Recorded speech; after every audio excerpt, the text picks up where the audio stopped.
I am very grateful for today session. मैं आज यहाँ पर आई हूँ। सर मेरे साथ ये होता है कि मैं छोटी छोटी बातों पे क्राई करने लग जाती हूँ, और फैमिली में भी अगर किसी को कोई बात बताती हूँ जो बहुत ज़्यादा मुझे लगता है कि मुझे हॉन्ट कर रही है, तो समटाइम्स वो जब कोई भी कन्फ्लिक्ट्स रेज होते हैं ना, तो वो चीज़ें मुझे as a taunting loved one से जो भी है या क्लोज वन है, तो वो मुझे वो बातें बोलने लगते हैं। तो कैसे अपने आप को स्ट्रॉन्ग करना चाहिए? प्रॉब्लम को ना थोड़ा डीपली समझते हैं कि आप कह रहे हो कि इमोशनली प्रॉब्लम होती है, यानी इमोशनली अपने आप को कैसे कंट्रोल करें। So what do you mean by that? मतलब एग्जैक्टली होता क्या है?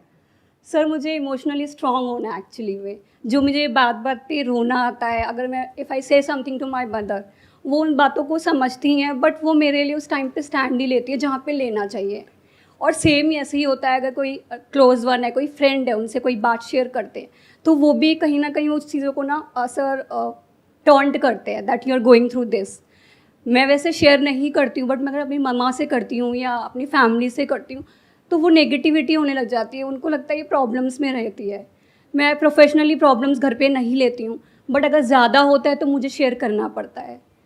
तो वहाँ पे अगर वो मुझे अंडरस्टैंड नहीं करते हैं, तो आई ऑलवेज क्राई छोटी छोटी बातों पे। मुझे ये अपने आप को हील करना है और स्ट्रॉन्ग होना है इसमें, क्योंकि ये मुझे फ्यूचर में भी बहुत ज़्यादा ना सर हेल्प करेगा, जो मुझे अभी लगता है बहुत एक्सेस हो गया है।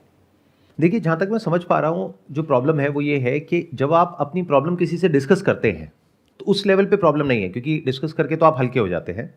मतलब डिस्कस करने के बाद में you feel light, yes sir. और आप रोने के बाद भी बेटर फील करते हैं। That is also not a problem.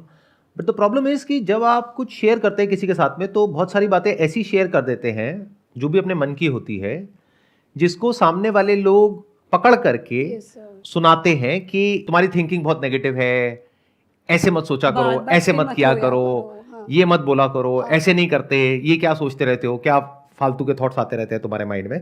जबकि करना क्या चाहिए ऐसी सिचुएशन में, उनको आपको बताना चाहिए कि ये बहुत ही नॉर्मल है।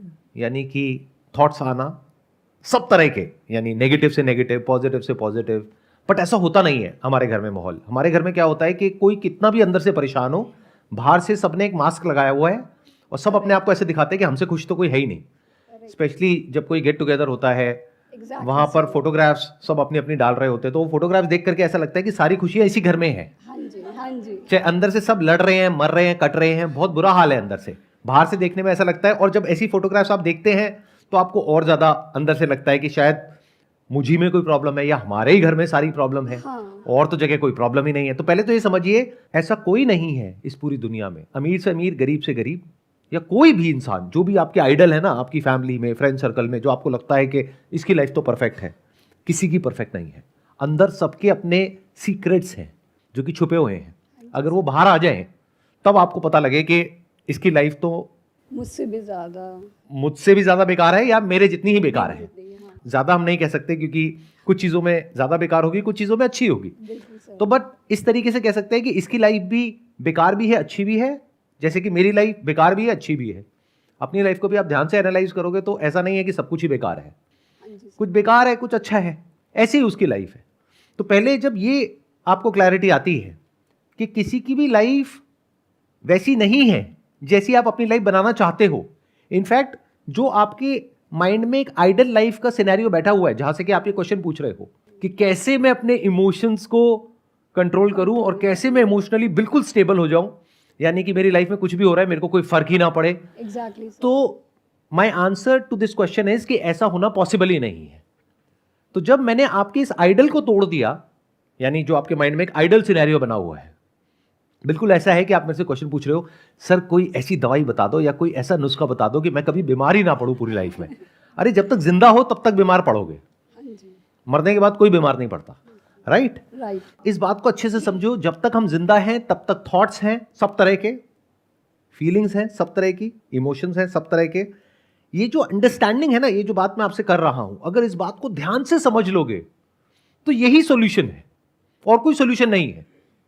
बाकी लोग क्या करेंगे, आ करके आपने उनसे क्वेश्चन पूछा, वो इतना नहीं बोलेंगे जितना मैं बोल रहा हूं, यानी इतनी मेहनत नहीं करेंगे। वो क्या कहेंगे, अच्छा आपको इमोशनली स्टेबल होना है, कोई बात नहीं, हम आपको तरीका बताते हैं। आपके आसपास में कहीं पर भी कुछ भी हो रहा है, अपने मन को शांत रखिए। So वो क्या बकवास बात है। मतलब आप समझ रहे हो क्या कर रहे हैं वो लोग? वो आपके माइंड में जो पहले ही एक कॉम्प्लिकेशन है उसको और कॉम्प्लिकेटेड कर रहे हैं, क्योंकि उस गैप को और बढ़ा रहे हैं। एक है रियलिटी, यानी कि जैसी एक्चुअल में लाइफ होती है, एक है आपके माइंड में जैसी लाइफ होनी चाहिए।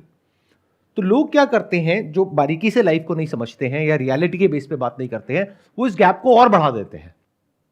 ध्यान से समझो मेरी इस बात को कि ये जो एक परफेक्ट लाइफ की इमेजिनेशन है आपके माइंड में, इसको तोड़ दो। सबसे पहले तो पहले रियलिटी को एज इट इज देख लो। वो क्या है कि ये प्रॉब्लम कभी भी सॉल्व नहीं होने वाली, नंबर 1।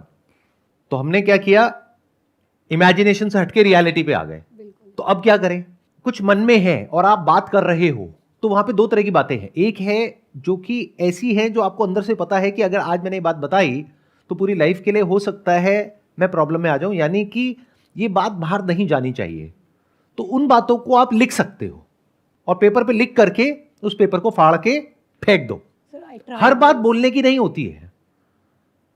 इस गलतफहमी से बाहर आ जाओ। मतलब हमें ये लगता है कि जो भी हमारे मन में आ रहा है वो बोलना चाहिए। ऐसा नहीं है, क्योंकि आप तो बोल दोगे लेकिन प्रेशर सामने वाले पे क्रिएट हो जाएगा। इनफैक्ट अगर एक्चुअल में आप सामने वाले से प्यार करते हो तो बहुत सारी बातें नहीं बोलनी होती है, क्योंकि आप तो बोल करके अपना मन हल्का कर लोगे, बट आपकी जो मदर है उनके माइंड में एक हैवीनेस आ जाएगी कि मेरी बेटी के साथ में पता नहीं क्या हो रहा है, और फिर वो रिएक्ट करने लग जाएंगी और अब आपको उस रिएक्शन से प्रॉब्लम है। अरे तो बोलो ही मत ऐसी बातें। बट सर समटाइम्स जो प्रॉब्लम्स होती हैं जो मैं बता रही होती हूँ वो रिलेटिव से रिलेटेड हो गई हैं, जो रिश्तेदार होते हैं वो करें, और मम्मा को पता होता है कि हाँ वो गलत है, बट वहाँ पे चुप रहने को क्यों बोला जाता है जहाँ पर हमारी गलती ही नहीं है और हमें सुनना पड़ता है कुछ? वहां पे चुप रहने को इसलिए बोला जाता है क्योंकि अगर आप बोलते रहे और वो आपको सपोर्ट करते रहे तो पक्का है कि लड़ाई बढ़ जाएगी। तो इसलिए आपको बोला जाता है चुप रहने के लिए। उनके स्टैंड पॉइंट से समझिए कि अगर आपकी मदर आपको कह रही है कि छोड़ो इनके बारे में, ऐसे मत बोलो, उसके पीछे एक रीज़न है। क्योंकि अगर आप इस तरीके से बोलने लग गए किसी के बारे में, मान लेते हैं आप मैरिड हो और अगर आप अपने इन लॉज के बारे में कुछ बोल रहे हो जो कि सच है, यानी कि उनके अंदर कुछ कमियां हैं, किसमें नहीं होती है, सब में है, तो अगर ये बातें आप कर रहे हो अपनी मदर से और आपकी मदर वहां से कह रही है हाँ हाँ तुम बिल्कुल ठीक कह रही हो, और वो आपको बढ़ावा दे रही हैं, तो पक्का वो घर टूटेगा। बट अगर वो कहेंगी अरे छोटी मोटी बात है, छोड़ो ना, क्या तुम इन बातों को पकड़ करके बैठी हो, हर घर में होती है, कहाँ नहीं होती, क्योंकि उन्होंने भी पूरी लाइफ देखी है, तो वो एक स्टैंड पॉइंट से सही भी कह रही है। क्योंकि the moment she entertains this kind of behaviour from your side, तो वो बढ़ने लग जाएगा, जिसकी वजह से आप ही का नुकसान होगा। तो वो जो कर रही है वो आप ही के फायदे के लिए कर रही है। बट हैविंग सेड दैट, ये जो मैं बातें कर रहा हूं ये बिना एक्चुअल में समझे कर रहा हूं कि एक्चुअल में प्रॉब्लम क्या है, किस लेवल की है। कई प्रॉब्लम्स होती हैं जो बहुत बड़े लेवल की होती है, वहाँ पर आपको लड़ना भी होता है, वहाँ पे स्टैंड लेना होता है, वहाँ पे आपको क्लियरली सामने वाले को बोलना होता है, पीछे से सपोर्ट को गैदर करना होता है, बहुत सारी चीज़ें होती हैं। बट वो तब है जब प्रॉब्लम एक्चुअल में बड़ी है। बट बहुत बार क्या होता है कि प्रॉब्लम बहुत छोटी होती है।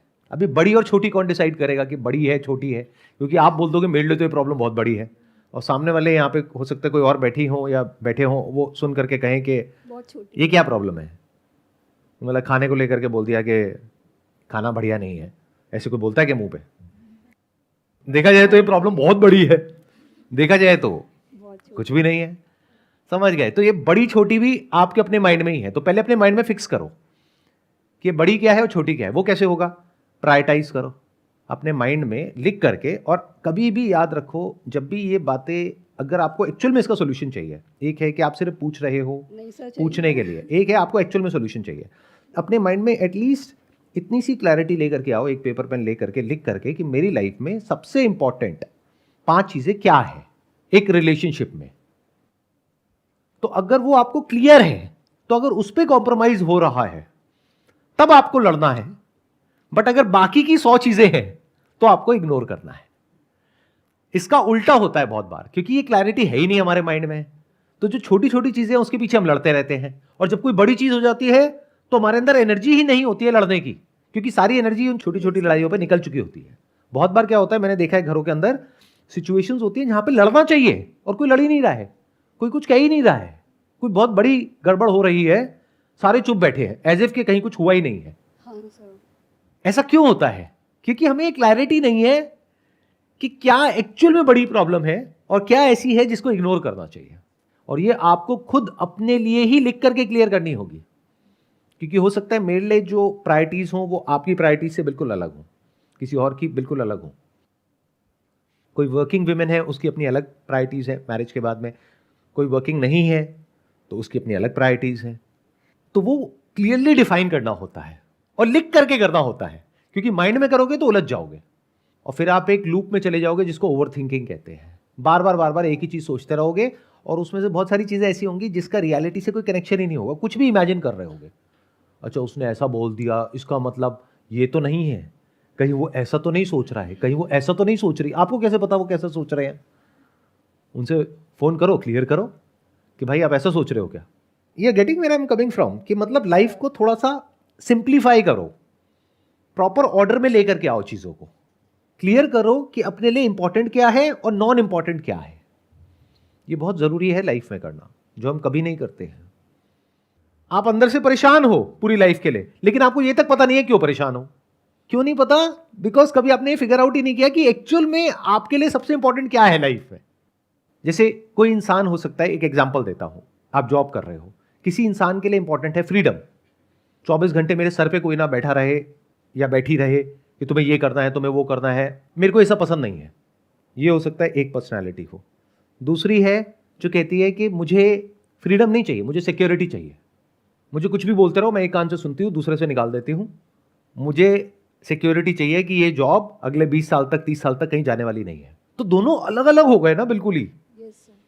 अब अगर उनको खुद ही नहीं समझ आ रहा है कि हम कैसे हैं, तो हो सकता है वो दोनों जहां होने चाहिए वहां नहीं है और परेशान है, लेकिन उन्हें समझ ही नहीं आ रहा कि हम परेशान क्यों हैं, क्योंकि वो उनकी पर्सनालिटी से मैच नहीं हो रहा। बिल्कुल ऐसा है जैसे कोई मछली है, वो हवा में कहीं उड़ने की कोशिश कर रही है, बार बार ऊपर जाती है, फिर नीचे आती है, फिर ऊपर जाती है। यही उसकी परेशानी का कारण है।